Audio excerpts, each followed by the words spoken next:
Selamat bertemu kembali sahabat koperasi Desa Merah Putih. Kali ini saya berada di Desa Bojonggede, Kabupaten Bogor. Kali ini saya melihat peternakan ayam yang dikelola oleh Bapak Saifur Rahman. Beliau juga sebagai anggota pengawas koperasi Desa Merah Putih, Desa Bojonggede, Kecamatan Bojonggede, Kabupaten Bogor. Yuk kita akan bincang-bincang dengan beliau. Bagaimana kok bisa sampai mempunyai kandang ini, ceritanya dan sejarah seperti apa ini? Oke, terima kasih Pak Miko, Sujat Miko. Ini sebetulnya adalah sebuah usaha pemanfaatan lahan kosong ya. Daripada mubazir, kita dirikan kandang ayam untuk teman-teman atau tetangga-tetangga sekitar lah ini. Supaya sama-sama atau kerjasama pembudidaya ayam kampung. Jadi ini sebetulnya ada untuk edukasi. Jadi pusat pembelajaran budidaya ayam kampung RW 19 Desa Bojonggede Kabupaten Bogor. Begitu Pak Miko gitu. Ya. Jadi daripada kosong kita manfaatkan saja gitu. Makanya terwujudlah ini apa namanya ya peternakan kecil-kecilan untuk budidaya atau pembesaran ayam kampung. Berarti ini lahan ini adalah Milik orang lain. orang gitu. lain. Milik orang Bukan lain. milik desa, bukan ya? Bukan milik desa ya. Kita minta izin kepada yang punya agar kita bisa maksimalisasi fungsi gitu. Orangnya nggak di sini. Tidak di sini di Desa Bojonggede. Luas berapa ini? Kalau ini total sih sebetulnya ada mungkin ya 2000-an ya. Kita 2000 hanya ya. memanfaatkan 100 meter saja ini. 100 meter kalau dimaksimalkan saja udah bisa ya mungkin 600 ekor gitu ya. Kalau sekarang ada berapa ekor ini? Jadi ada 200 sebetulnya ini. 200. Ini untuk pedaging, petelur atau apa ini? Ya ini pedaging semuanya. Pedaging. Pedaging semuanya. Jenisnya? Jenisnya AK, ayam kampung asli. Ayam kampung asli. Iya. Apa itu bedanya dengan yang pedaging?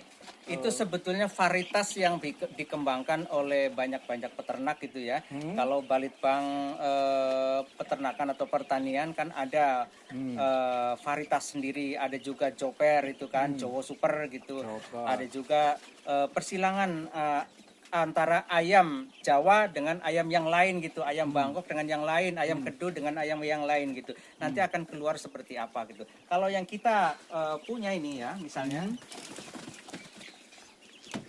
waduh ini.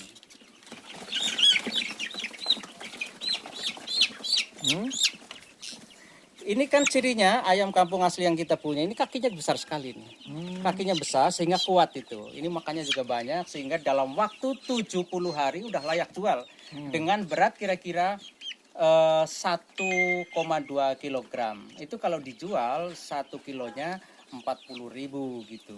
40.000 itu sudah bentuk potongan ya? Sudah bentuk Enggak, ayam hidup. ayam hidup. Kalau dipotong lebih mahal lagi. Kalau dipotong ya mungkin lebih mahal lagi. Pastinya lebih mahal lagi. Karena Tapi ongkos kita ini ya, ongkos motong iya, ya. kita ini kan tidak melayani potong memotong gitu kan. Jualnya Ya, kemana mas?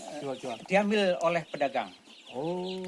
Pedagang itu ngedrop DOC ya 100 ekor per box, harganya 860.000. Kalau sudah 70 hari udah layak jual dengan berat 0,9 sampai 1,2 kilogram, itu harganya 40.000. Mereka ambil, mereka jual lagi. Jadi kita hanya pembesaran saja. Jadi bibit dari orang Dan kita beli. kita beli. Oh, terus mereka nanti beli lagi ke kita. Iya, beli lagi ke kita. Oh, jadi semacam nitip ayam atau bagaimana ini? Enggak, mereka jual DOC, saya beli DOC. Oh, dia langsung cash. Iya, cash. Kita bayar cash 860.000 atau 800.000 gitu kan, macam-macam harganya. Nanti saya besarin gitu dengan pakan kira-kira habisnya ya 1,5 juta per 100 ekor, harganya ya 1.500.000 kayak gitu. Jadi pokoknya dihitung-hitung kalau 100 ekor dalam waktu 70 hari kita hanya untung 1.500 atau 1.500 apa? 1.500. 1.500 itu. Memang kecil, tetapi buat orang kampung ya produksi semacam ini ya cukup bagus lah. Kalau tidak ada kematian, sehat ayamnya, itu sudah cukup bagus. Jadi kalau ingin meningkatkan apa namanya produksi, jadi kalau kita ingin gajian sebulan 15 juta misalnya, Bisa, asalkan diperbanyak itu. Berapa kira-kira Ya berarti? kalau 15 juta ya produksi ya mungkin ini bisa 10.000? 1.000 lah, 1.000 Oh, aja. 1.000 ya? 1.000 aja. Oh. Jadi sebulan Ah, beli DOC 1.000. ah, Terus kita jual lagi 1.000 lagi gitu kan. Jual dalam udah kondisi besar gitu. berarti sebulan bisa gajian kita 15 juta. 15 Wah, juta menarik banget gitu. ini. Menarik kalau serius ya Serius sebetulnya. lah, kan itu kan ya. Mesti Iya. orang harus mestinya serius gitu. Nah, terus sekarang resiko apa nih yang dihadapi oleh peternak ini? Biasanya ada tikus, ada ular, ada apa lagi nih yang Oke, sebetulnya risiko yang paling sangat memungkinkan adalah penyakit ya. Penyakit ayam itu kalau kena flu atau kena gumboro atau yang lain, tetelo dan sebagainya, ini kan cepat menular. Jadi lingkungan juga harus bersih, harus disemprot-semprot, bau juga harus dihindari gitu. Kemudian harus kering begitu, pakan juga harus sehat kayak gitu. Dan ini kan juga termasuk rawan ini karena di seberang sana ada kali gitu ya, dan biasanya juga ada musang begitu, anjing dan sebagainya, sehingga ini adalah ancaman sebetulnya, sehingga harus kita jaga sedemikian rupa jangan sampai musang anjing itu bisa masuk. Kalau masuk kan bisa bisa dimakan gitu kira-kira. Nah, sekarang keuntungan bagi lingkungan apa ini? Bagi masyarakat, bagi mungkin ada komunitas-komunitas di kampung ini apa itu kira-kira? Ya sebetulnya nanti banyak ya. Pertama ya, yang pahit-pahit dulu lah. Yang jadi ancaman adalah bau. Tahu. Makanya kita usahakan agar kandang ini bersih dan kering supaya tidak bau.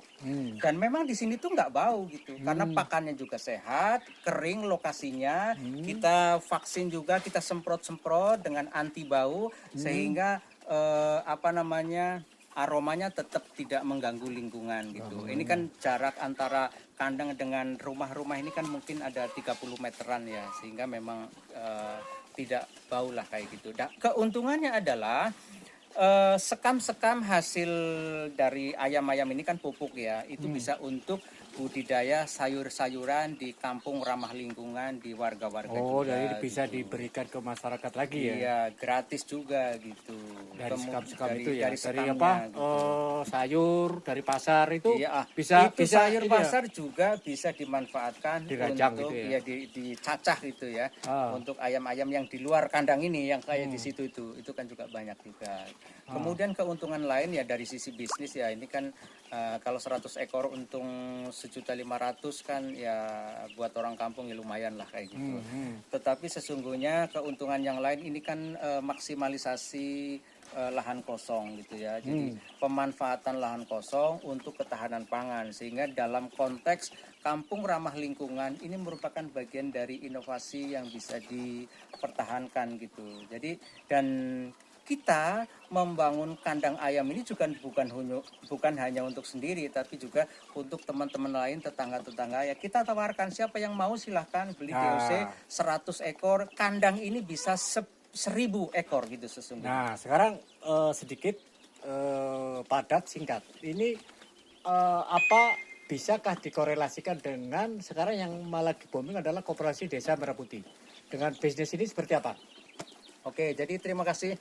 Koperasi Desa Merah Putih yang dilaunching Prabowo Subianto, Presiden kita beberapa minggu kemarin, sesungguhnya adalah angin segar buat ekonomi kerakyatan. Karena jika Koperasi Desa Merah Putih dikelola dengan baik, punya konsep yang jelas, bisa menjembatani antara produsen ya, kita ini kan produsen ini, produsen ayam kampung, ayam pedaging gitu. Koperasi bisa menjembatani produsen ini dengan konsumen gitu, konsumen bahkan dengan penjual-penjual warung-warung yang lain juga gitu. Jadi posisi koperasi harusnya bisa menjadi jembatan kepentingan ekonomi dari produsen dan konsumen kayak gitu. Baik, para sahabat koperasi, kita sudah berbincang dengan Bapak Saifur Rahman. Selamat, sukses, dan bekerja. Bravo Koperasi.